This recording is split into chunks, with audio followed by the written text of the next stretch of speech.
स्त्रिया असुरक्षित असण्याची कारणमीमांसा पाहताना आपल्या हे लक्षात येतं की महिलांचं सबलीकरण, सक्षमीकरण, त्या घेत असलेल्या शिक्षण यातून त्या स्वतः आत्मनिर्भर होत आहेत.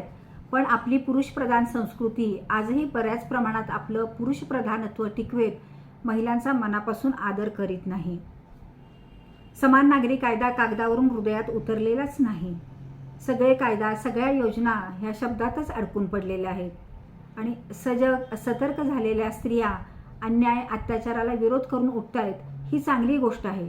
पण समाजातील तळागाळातील अशिक्षित, अडाणी, मागास भागातील स्त्रियांना आपले अधिकारच माहीत नाहीत. आपल्या वाट्याला येणारे भोग, अन्याय, अत्याचार, असुरक्षितता याची त्यांना इतकी सवय झाली आहे की त्या स्त्रिया या गोष्टींना आपली नियती मानतात आणि त्यातून बाहेर पडायची त्यांना भीती वाटते. म्हणजे पारंपरिक रूढी, परंपरा, धार्मिक बंधने आणि पुरुषांची भीती ह्या गोष्टी त्यांना जखडून ठेवतात. वाढत्या अत्याचाराचे कारण सांगताना आणखी एक कारण असे पुढे येते की स्त्रियांच्या पोशाखामुळे पुरुष वर्ग त्यांच्याकडे आकृष्ट होतो. हे जर खरे असेल तर 6 महिने आणि 4 वर्षाच्या मुलीला स्वतःच्या पोशाखाबद्दल आणि पुरुषी नजरेबद्दल काय जाणीव असते हो. मग बुरखा घालणाऱ्या, व्यवस्थित साडी नेसणाऱ्या, सलवार कमीज घालणाऱ्या आणि पूर्वी तर ओसरीवर सुद्धा न येणाऱ्या, पडद्याआड राहणाऱ्या स्त्रियांवर अजिबातच अत्याचार व्हायला नको होता. असे चित्र आपल्याला दिसते का? याचाच अर्थ असा आहे की स्त्रियांवरील अत्याचाराचे कारण त्यांचा पोशाख नसून पुरुषांच्या नजरेतील विकृती आहे. हां, स्त्रियांनी, मुलींनी जरूर आपली संस्कृती जपण्यासाठी, आपली नीतिमूल्ये जोपासण्यासाठी आणि आपल्याच शरीराचा आदर राखण्यासाठी योग्य पोशाख करावा हे योग्य. म्हणजे proper dress for proper occasion is a principle of good manner असं म्हटलं जातं.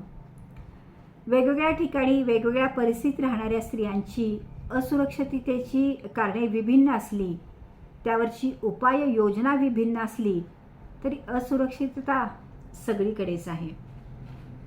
खरं तर स्त्री म्हणजे नवनिर्मितीचा मान. पण त्याच स्त्रीबरोबर आज अजान मुलगी, वयात आलेल्या मुली, म्हातारी स्त्री कोणीच असुरक्षित नसावं. माणूस पशुसमान झालाय, त्याला कोणतेच विधिनिषेध उरलेले नाहीत. पूर्वी मुलगी वयात आली की आईला तिची काळजी वाटायला सुरुवात व्हायची. पण आज तर जन्मलेल्या मुलीपासून म्हाताऱ्या स्त्रीपर्यंत सर्वांच्याच सुरक्षिततेचा प्रश्न निर्माण झाला आहे. हे कोणत्या मानसिकतेचे निदर्शक आहे? लहान मुलींचं बालपण, तिच्या शाळेचा गणवेश, एखाद्या स्त्रीचं वृद्धत्व यांना काहीच खुपू नये. खरं तर असं दिसून येतं की अत्याचाराच्या 50% घटना, जवळजवळ 50% घटना घरातच घडतात आणि त्यापैकी 90% घटना अगदी जवळच्या, ओळखीच्या किंवा नातेवाईकांच्याकडून घडत असतात. म्हणजेच एकंदरीत स्त्री घरात, घराबाहेर विश्वासातल्या व्यक्तींबरोबरही सुरक्षित नसते. एखादी व्यक्ती चुकीची बोलली, वागली, छेडछाड करू लागली की आम्ही म्हणतो, तुला कोणी आई बहिणी नाहीत का? दुर्दैवाने त्या बोलण्यातील सुरक्षिततासुद्धा आज तुम्ही काढून घेतली आहे. स्वतःच्या मुलीवर आणि स्वतःच्या आईवर अत्याचार करणारे नराधम समाजात निर्माण होत आहेत. शिक्षणासारख्या पवित्र क्षेत्रामध्ये शिक्षकांकडून मुलीवर होणारे अत्याचार नित्याचेच झालेत.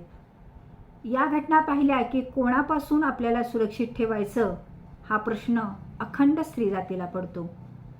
कोणत्या तोंडाने, कोणत्या नात्याचा निर्वाळा आम्ही अत्याचार करणाऱ्यांना द्यायचा हा प्रश्न प्रत्येकीला सतावतोय.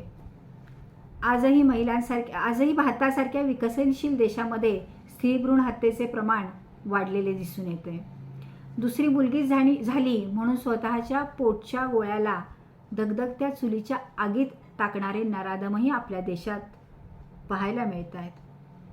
शाळेत जाता येता मुलींची होणारी छेडछाड आणि त्यांचा विनयभंग त्यांचा आत्मविश्वास कमी करून त्यांना आत्महत्येस प्रवृत्त करणारा ठरतोय.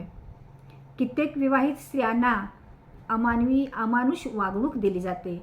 कौटुंबिक हिंसा, हुंडाबळी हे तर आहेच, पण आपली बायको म्हणजे आपली मालकीची वस्तू कधीही, कुठेही, कशीही वापरावी ही पुरुषी प्रवृत्ती समाजात आजही आढळते.